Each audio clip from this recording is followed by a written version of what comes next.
مدینے جب پہنچنا تو حد ادب، وہ دیار حبیب، وہاں جنید اور بایزید جیسے لوگ بھی اپنی سانس کو روک کر کے سلام پیش کرتے ہیں تاکہ سانس سے بھی حضور کے مزاج لطیف کو تکلیف نہ پہنچے۔ ادب کرنا، مدینے کے در و دیوار کا ادب کرنا، وہاں کے جانوروں کا بلکہ کتا اور بلی کا تو بہت ادب کرنا۔ مرید چلا گیا۔ اتفاق سے اس زمانے میں تو ایسا مدینہ نہیں تھا جیسا اب دکھتا ہے، کھجوروں کے نخلستان میں گھیرا ہوا سرکار کا گنبد خضرا، ٹہنیوں سے جو ہے جالی بنی تھی، اس وقت یہ بھی نہیں تھا ترکیوں والا۔ تو کھڑے ہو کے سلام پیش کر کے جیسے ہی الٹے پاؤں لوٹنا چاہا، ایک کتا جو ہے چھوٹا سا، اس کی پیٹھ پر اس خادم کا، اس مرید کا پاؤں پڑا اور اس سے وہ زخمی ہو گیا، کیونکہ جوتا پہن، اس نے جوتا پہن لیا تھا نکلتے وقت۔ زخم اتنا گہرا تھا کہ کتا پے پے کرتا ہوا آگے بڑھا۔ اس خادم نے اس کتے کو 3 دن تک تلاشا، کیونکہ پیر کی بات یاد آ گئی۔ بمشکل تمام وہ کتا ملا تو اس نے اس خادم کی پیٹھ، اس کتے کی پیٹھ پر مرہم لگایا، پٹی لگایا، اسے رخصت کیا۔ کچھ مہینوں کے بعد جب وہ اپنے وطن لوٹا اور پانی پت میں اپنے مرشد سے نظر ملائی تو مرشد کے چہرے پہ جلال، غصہ اور جلال کی وجہ سے منہ پھیر لیا۔ جب ناراضگی کی وجہ پوچھی تو پیر نے کہا، میں نے تجھ سے کہا تھا نا مدینے کے کتوں سے بھی پیار کرنا، تو نے اسے زخمی کر دیا، تجھے پتا اسے کتنی تکلیف ہے۔ اتنا سننا تھا تب تک خادم بولا، حضور آپ کو کیسے پتا چلا؟ اتنا سنتے ہی آپ نے اپنا کرتا پھاڑا اور پیٹھ دکھائی، کہیں نادان، وہ کتا کوئی اور نہیں میں تھا۔ وہ کتا کوئی اور نہیں میں تھا۔ یعنی قلندروں کی زبان میں، صوفیہ کی زبان میں، مجازیب اور سالکین کی زبان میں یہ استعارہ پیش کیا جاتا ہے کہ اگر کوئی کہے میں مدینے کا کتا ہوں تو مطلب وہ اپنی قطبیت کا اعلان کر رہا ہے، قلندریت کا اعلان کر رہا ہے، ولایت کا اعلان کر رہا ہے۔ ذرا احمد رضا کی ظرافت دیکھ، اپنا مقام بیان کر دیا، کوئی سمجھ نہیں پایا اور یوں کہا کہ کوئی کیوں پوچھے تیری بات رضا تجھ سے کتے۔ نعرہ تکبیر، نعرہ رسالت، عشق محبت، عشق محبت، عرس رضوی۔ کیا بات ہے حضرت، ماشاءاللہ۔ جتنے بڑے وہ عالم تھے نا، اس سے بھی بڑے وہ عارف تھے۔ اسی لیے جب اعلیٰ حضرت اشرفی میاں رحمت اللہ علیہ، اس روایت کے تو گواہ میرے دادا محدث اعظم، کچوجہ شریف میں وضو کر رہے تھے، اچانک وضو کرتے کرتے رونے لگے۔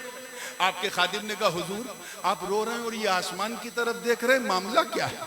کہا میں فرشتوں کے کاندھے پہ قطب الارشاد کا جنازہ دیکھ رہا ہوں۔ کہا وہ کیا ہوا؟ کہا بریلی میں احمد رضا خان کا انتقال ہو گیا۔ قطب الارشاد اس نے کہا جس کی قطبیت پر سب کی تصدیق ہے، وہ احمد رضا کو مجدد اعظم نے قطب الارشاد کہہ رہا، انہیں اپنے وقت کا غوث کہہ رہا۔ اب تو سمجھو یہ منبع کتنا روحانی۔ ارے تم لڑا لڑا کے اپنا سر پٹک پٹک کے زخمی ہو جاؤ گے، احمد رضا کو سیدوں سے الگ نہیں کر سکتے۔ سیدوں حق ہے، کیا بات ہے۔ آخری بات، کیونکہ دستار کے لیے بچے بھی آ گئے ہیں اور میرا بھی وقت بالکل مکمل ہو گیا، توجہ کے ساتھ تیار ہیں آپ لوگ؟ اعلیٰ حضرت فاضل بریلوی رحمت اللہ تعالی علیہ، یاد رکھنا ایک ایسی مجمع البحرین شخصیت کہ 2-4-10 جلسوں سے کام نہیں چلے گا، بلکہ 2-4 نمبروں سے بھی کام نہیں چلے گا۔ سب سے پہلے یہ سوبھاگیہ بھی سلسلے عالیہ اشرفیہ کو حاصل ہوا جب ماہنامہ المیزان میں امام احمد رضا نمبر آیا۔ کچھ لوگوں نے اعتراض بھی کیا تھا کہ یہ لفظ تو شیعوں کا ہے، شیعہ لوگ اپنے پیشوا کو امام کہتے ہیں، ہم کیسے امام کہیں؟ اعلیٰ حضرت لکھیے، آپ نے امام کیوں لکھ لیا؟ تو اس وقت حضور شیخ الاسلام علامہ مدنی میاں نے جواب دیا تھا، آج میں لکھ رہا ہوں، دیکھنا وہ دن دور نہیں کہ امریکہ سے لے کے آسٹریلیا تک، افریقہ سے لے کے یورپ تک، ہر جگہ امام امام امام۔ زندہ باد، زندہ باد، کیا بات ہے۔ That was the great gift from Pichocha Sharif. یہ ہم نے دیا تھا. ہمیں لڑانا چاہتے ہو؟ ہم تو وہ اشرفی ہیں، وہ اشرفی ہیں کہ ہم اسے اشرفی مانتے ہی نہیں جس کے دل میں عشق احمد رضا نہ ہو، جس کے دل میں احمد رضا کی محبت کی چاشنی نہ ہو.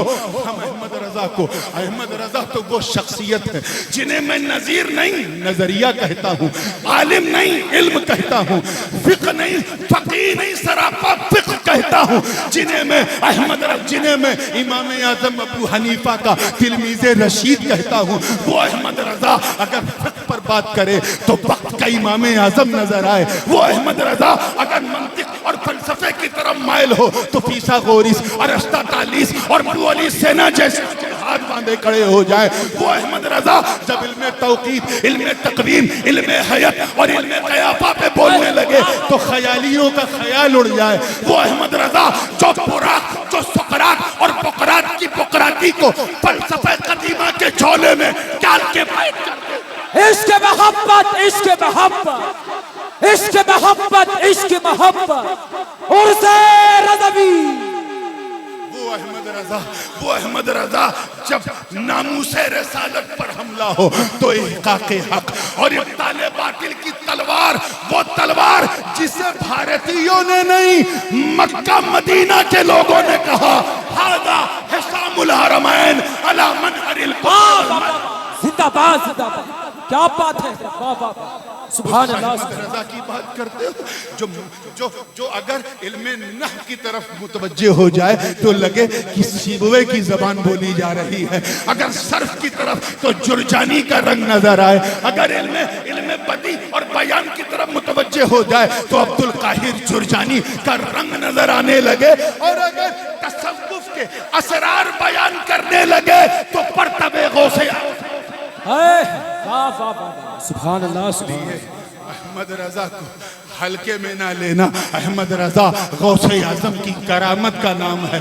احمد رضا غریب نواز کی غریب نوازی کا نام ہے. احمد رضا مخدوم اشرف کے ترک سلطنت کے نتیجے کا نام ہے. احمد رضا شاہ برکت اللہ کی برکت کا نام ہے. احمد رضا خاتم الاکابر کے علم و عرفان کا نام ہے.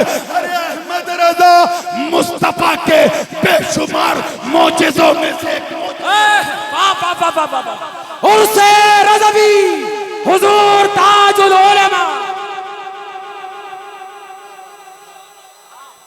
زندہ باد، واہ واہ واہ، سبحان اللہ.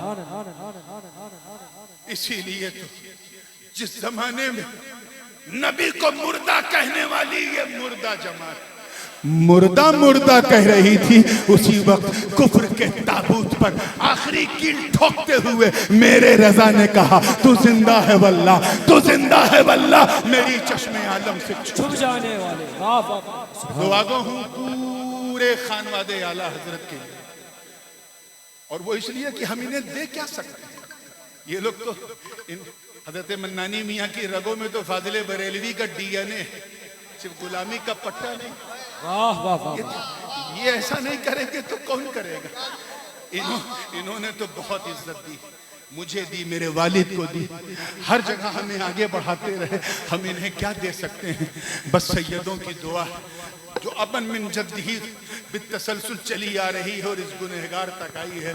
میں دعا دیتا ہوں کہ مولا کریم آپ کا سایہ عاطفت پوری سنیت پہ دراز رکھے.